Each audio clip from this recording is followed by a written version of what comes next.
Cette journée est un peu spéciale pour nous puisque nous donnons l'opportunité à toutes les entreprises exportatrices bruxelloises de rencontrer l'ensemble de notre réseau d'attachés économiques et commerciaux basés à l'étranger. Donc il y a 34 attachés économiques et commerciaux qui sont ici et les entreprises ont l'occasion unique de rencontrer en une même journée plusieurs attachés économiques et commerciaux.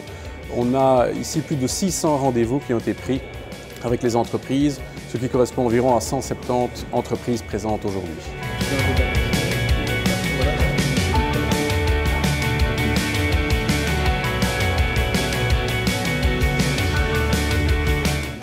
Ici, c'est une magnifique opportunité de rencontrer l'ensemble des attachés économiques, qui sont quand même nos ambassadeurs et qui sont d'excellents relais aussi à l'étranger pour faire connaître nos produits.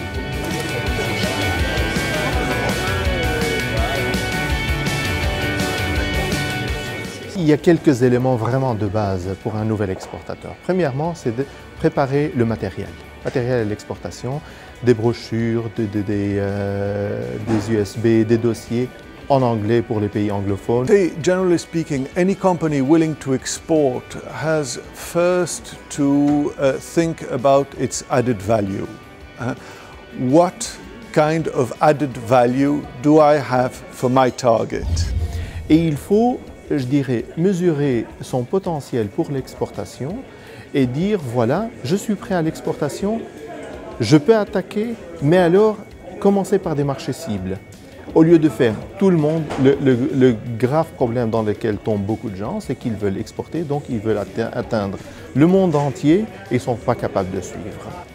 Meestal proberen wij in het algemeen distributienetwerken te zoeken, vrije handelsagenten die op commissiebasis werken of klassieke importeurs of distributeurs. Dat is ons bread and butter, het dagelijks werk.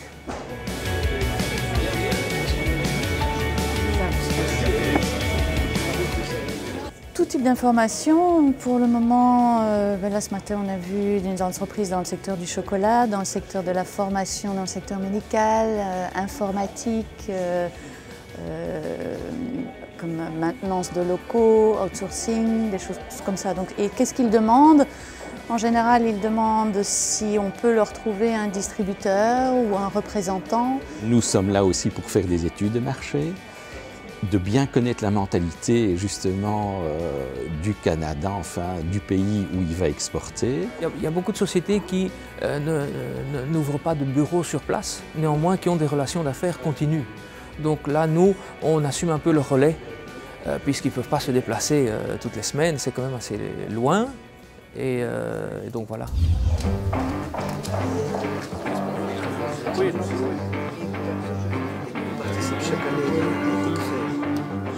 Nous avons déjà participé à toute une série de rencontres organisées par le ministère de la région Bruxelles-Capitale, mais également par la BECI, donc la Chambre de commerce, ce qui me permet d'avoir un grand nombre d'informations très utiles afin de pouvoir prospecter donc, de nouveaux marchés à l'export. C'est efficace. C'est très efficace. Le personnel est très réactif et très aidant. Et pour ce qui est des contacts locaux par rapport aux attachés économiques et commerciaux, ils sont très coopérants et donc c'est très positif. Heel belangrijk dat we die contact hebben visueel, ook dat we elkaar leren kennen.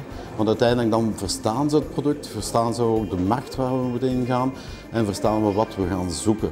Het papier, het schrijven, het e-mailen is niet genoeg. En daarom dat ik even zelf het voorstel gezegd heb aan hun dat in de toekomst zouden we moeten Skype gebruiken, ook om met elkaar contact te nemen. Internet permet de trouver beaucoup plus d'informations par soi-même, mais nous sommes là surtout pour les vérifier. Et en Chine, Internet n'est qu'un outil. Dans la masse d'informations qu'ils trouvent, ils doivent essayer de trouver la bonne information. Nous sommes là pour la contrôler.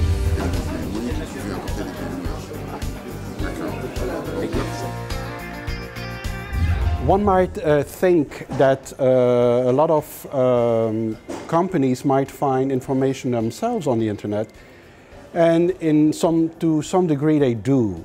But in the end, it's all about personal contacts, and that you need a facilitator overseas, and well, I'm the man in New York.